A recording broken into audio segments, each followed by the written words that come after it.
I'm absolutely in love with my new table saw. There is just one problem that you may have picked up on. I'm on the floor, and that needs to change. So in this video, I'm going to build it a home, a cabinet slash outfeed slash bench. I've got three criteria. First criteria is that it's got to be small enough that it's not going to get in the way, but big enough to be useful. It's got to serve more than one purpose. I want storage, I want a space for dust extraction. And number three, it's got to cost under £100. That's the bit I haven't figured out yet, because as you know on this channel, we don't do plans.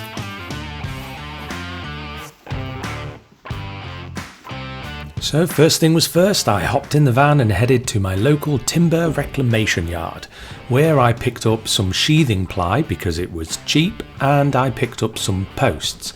Now, when I picked up the posts, they seemed very heavy. I mean, I'm so strong so you can't tell on camera, but they were heavy. But still, it was my workbench, and I thought, better sturdy than not, and they were actually only £5 for 2 metre lengths, which I thought was a bargain. I roughly cut them to length and then got through to thickness in them, which took forever. This is quite the dilemma, and I'm 50% mardy about it and 50% buzzing about it. Each of these lengths equates to about £2 worth of timber from the reclamation yard. I knew they were heavy, but I just thought they were a bit wet. Turns out they are hardwood, and I cannot bring myself to use them for a garage project.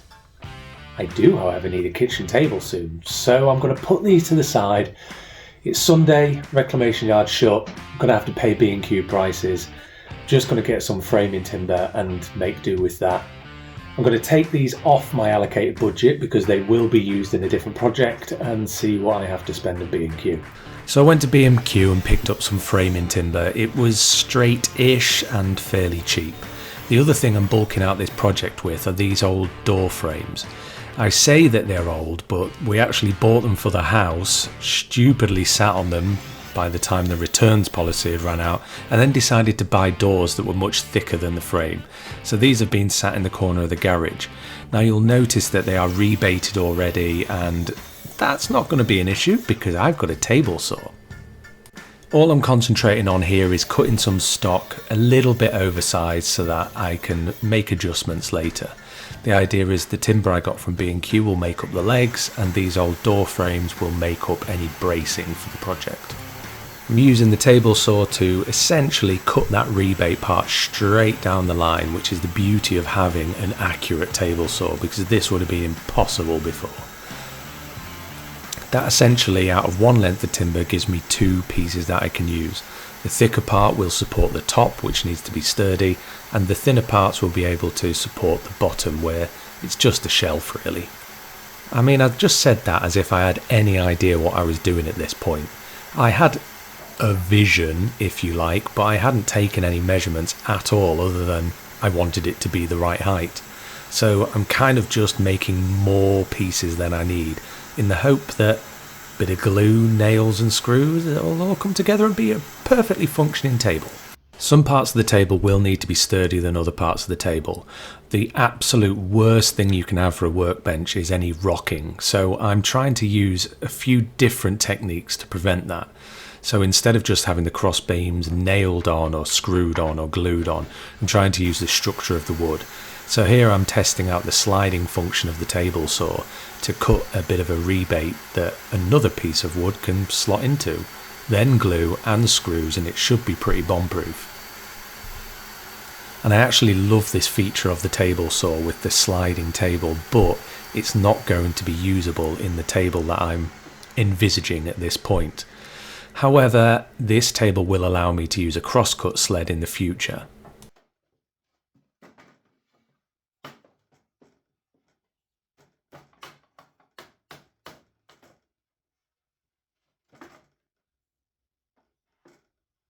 The thing I enjoy about not using plans is the brain workout you get. So here you can see me trying to figure out what one of the sides is going to look like.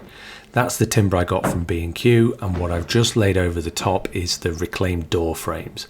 So here I'm trying to figure out, that goes across there, so now I need to cut more lengths of wood to go in between. Because I've rebaited some of the joints, others I'm going to just double up on that B&Q wood to kind of act as a rebate joint without cutting a rebate. As you can see here, that's kind of what I'm talking about, but no, it's not pretty. Yes, that wood protrudes because these are not the right dimensions, but that's what you get when you work with the scraps you've got. And this is the cross bracing that's going to wrap around the table, if you like, at the lower end of it. So I'm cutting 45-degree angles to bring them together. However, I might as well not have bothered and just done butt joints because they didn't really come together. I've had this Evolution miter saw for a long time and it's been battered. So Evolution, if you're by any chance watching and want to send me a new one, that would be grand. Right, I'm at the point now where I'm a little nervous, not because I'm scared something's going to go wrong. Of course it's going to go wrong. This is all coming from my brain. I have not written down a single measurement. I just think it could work. No, I'm nervous because I've got to move my new toy out of the way to do the glue up. Once that's out of the way, I lose access to it. So if there's anything I haven't cut or I've missed or I need to do, I'm not going to be able to do it because I'll be in the middle of a glue up. I also don't know how to glue this up. My brain didn't plan for that. What I'm thinking is I try and get the two side panels done first, or the two pieces of side framing done first. Then I can stand them up, lean them against something and then put the other pieces in. I also need to warn you that it's going to look very, very weird and very, very wobbly to start with. I'm hoping that once I get the plyboard top on, the plyboard shelf, and then the plyboard bottom, everything will be sturdy. Maybe. If it's not, I've wasted 100 English pounds. British pounds. We're an empire. I actually don't think you can say empire anymore. I think kingdom is about where it's at. So moving on, I'm just using glue and a big old nail gun. Now I don't think you've seen me use this nail gun. This was a house purchase. I used this for doing all of the skirting boards and the door frames and all of the wood trim within the house, and it is one of my favourite ever tools. It is so cool, and this would have taken hours if I were doing it by hand. Here you can just about see what I mean by doubling up those legs. So I've used that B&Q timber as a kind of rebate that's not a rebate, and then my bracing pieces go onto it and then get sandwiched in with more of that timber. You've got to think the majority of the weight is coming downwards, so that supports that, and it also supports with some of the rocking, because once all that glue's set up and that's wedged in, there can be no forwards or backwards movement. Especially because I'm going for 6 legs instead of 4, which I've found to be the magic solution for all workbenches.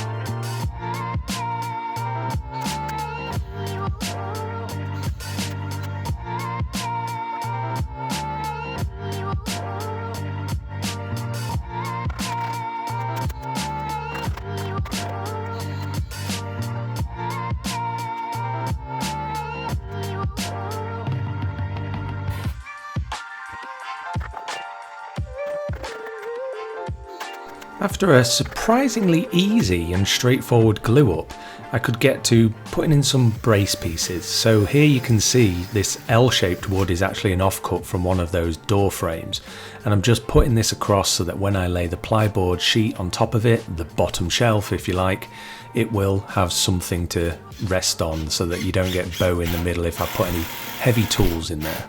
And talking of the shelf, this is me cutting it. This is the thinner sheet of ply, the 12mm. This will go on the bottom. It'll do 2 jobs. Number 1, it'll be a shelf for the cabinets inside, And number two, it will act as a bit of a fail-safe to square everything up. Trouble is, it's got to have a lot of notches cut out to fit around the bracing and the legs themselves. So I had what I thought was a clever idea. I put the bottom shelf on top of the table and then basically just traced around all of the different parts that I would need to cut out. It was a kind of good idea, but my glue up has resulted in a slightly warped table, so it doesn't fit perfectly, but I keep having to remind myself, shop furniture. And because I have got the shakiest hands in the history of the world, I use the square edge to basically keep that jigsaw on track and cut perfectly along those lines. Now, it doesn't matter how straight the line is, the timber that I'm putting it against isn't very straight, so probably not necessary, but it made me feel like a real woodworker. And for the test fit, it didn't fit. It was really close, but not as close as I'd like it. Now, I had two options here. I could go back and cut it again and try and figure out where it was too tight, or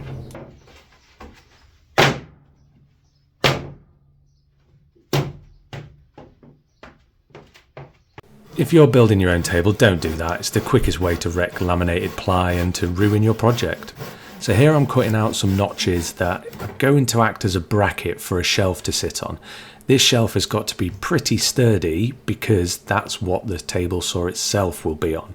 I'm attaching it part way up the posts on the inside. Now, I've measured the height of the table saw and I've taken into account the thickness of the ply it's going to sit on and done all of this, but I don't trust my measurements, so I'm only going to hold it in place with one screw on each post for now. If it's a little bit too low, that's perfect, because then you just shim up the table saw. If, however, it's a bit too high, there's nothing you can do. You have to redo it all. So I'm just using one screw in each post just in case it's not right. Spoiler alert, it's not right.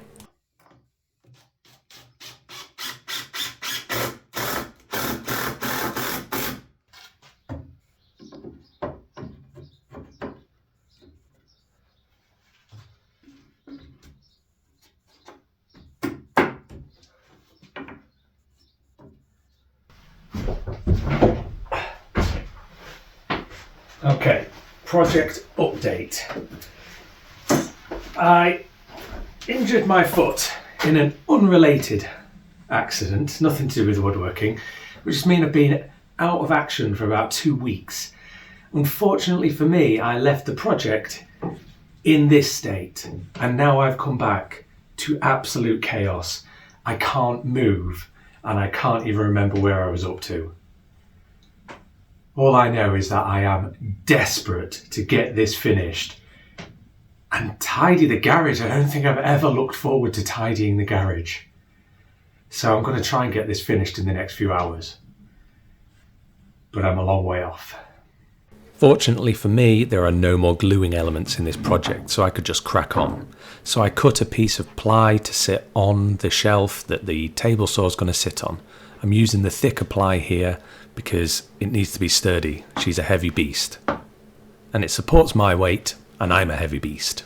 Some of you have probably been screaming along thinking, how on earth is that fence going to slide over because you haven't left room? And I was aware of that. I hadn't pre-cut the notches that I would need to because I didn't know where I wanted the table saw itself to sit. Didn't know whether I'd want it on the right or on the left, but having made a decision, I've now got to figure out where those notches go. Before I marked them out exactly, I needed to make sure that that shelf that I put in was at the right height. I've already told you it wasn't. I needed to make some adjustments. The way I figured out how this was going to be perfect was I put 2 pieces of 18mm ply, because that's the thickness of the top, and then I used my track saw, because that's perfectly straight, to see just how far off I was. The answer was about 1 inch. I really messed it up. But after readjusting the shelf, which was fortunately only 1 screw per post, I tested it again and it was pretty spot on. It's about 1 millimetre too low, which is ideal because you can always shim the saw up. What you can't do is shim it down. To cut out those notches so that the fence rail could slide on through, I just used a combination of saws. I basically used a set square to mark everything out and then just used a saw to cut out the notch. I had to use a jigsaw on the closest one to you because, well, I didn't want to use a chisel. I don't like chiseling.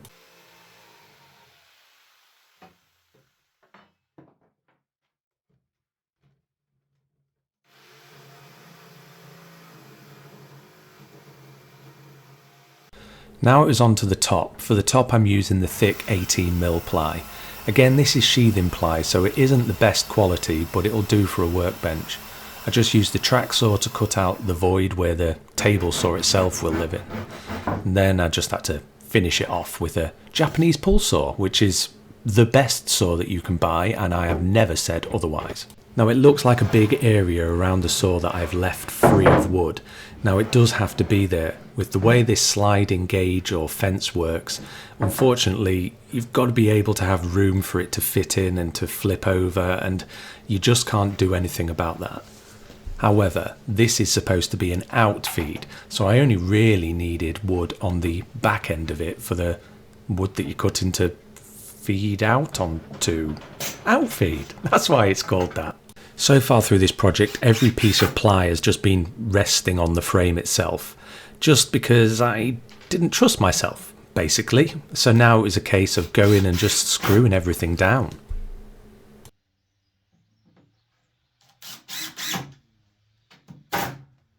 Now my main goal with this is to have cabinets with either drawers or cupboards, or I don't know yet, I haven't decided. But the main reason is I don't want dust getting in everything. So here I'm just using a piece of the leftover plyboard. You can still see the full sheet I've got that I'm not going to use in the background. And this is just going to slot behind the saw. And then that way the front area, as we're looking at it, can be drawers or cupboards or whatever, and there is no way for dust to get in there, in theory. And now I got to be really happy because this is the first time I get to see whether this whole setup actually works.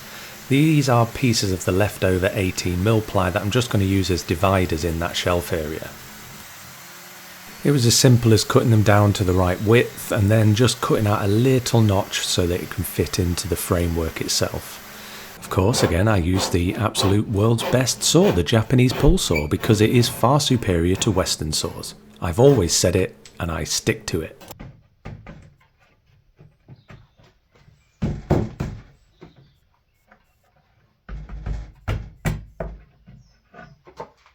Another thing that I needed to do was get a hole for the dust extraction. So it's difficult to see here, but this is behind the table saw itself. So I'm drilling a pilot hole and then going back with a hole saw to drill a hole. That's what a hole saw is for. Anyway, that's where the hose from the ShopVac, whatever I decide to go for, can go. At this point it was just a case of screwing everything together. Now I'm using only screws for all of this because all of these parts can be moved in the future should my needs change. So I'm screwing in from the back, which isn't ideal, but it is just to hold everything in place. A gargantuan screw in through the front of the brace piece, and then just a couple of pocket hole screws at the bottom just to hold everything in place. This will do two things, to be fair. It will also act as a bit of a bracing for the top to sit on so that there's going to be no opportunity for sag anywhere. For the top I'm just attaching it with screws. I want screws rather than nails or glue because the top is likely to get dinged up and battered and it can be replaced at some point. As long as it's 18mm, I can replace it with ply or MDF, or that's about it. But I'm just screwing into everywhere that I can. This was the only other part that was bothering me. Because of the overhang, it's got a bit of a wobble to it. So I'm just using a piece of leftover door frame to kind of wedge that into place. I'm just putting it underneath and I'm literally going to screw in from the top and from the bottom. It's not the prettiest or possibly correct way to do it, but it stops the up and down wobble, and that's all I need. Oh, this thing is absolutely solid, and I'm really happy about it because it is rough, it is ready, it is in no way pretty, but it is already functional. I am going to make it more functional, but I wanted to get some advice from you guys in a minute. First, I thought I'd share how much everything cost. The timber that I used for the legs I got from B&Q, that was 32 quid. I've used one sheet of 18mm sheathing ply, which was £30, so that's 62 so far. And I used one sheet of 18mm sheathing ply. I actually bought two, but I've only used one and I've got loads left over. That was 20 quid. So a grand total of £82 to get to this stage. Now I am fortunate that I had a pile of wood that I could recycle those door frames, but I think 82 quid for this shell, functional shell, is pretty decent. The advice I wanted is, what do I finish the top with? I do plan on putting some trim around the outside to stop this getting dinged up, so the sides are sorted, but what about the top? Wax, varnish, do I paint it to make it look pretty? What works best? I know I need some protection, but I don't know what works. The other thing is, I've got all of these cavities dotted about. Some are for a shop vac, others are for maybe tools or screws or fixings. Do I go drawers? Do I go cupboards? Do I go a mixture of both? What do you find most useful in your shop? Because I actually haven't got a single cupboard in this shop. Not one.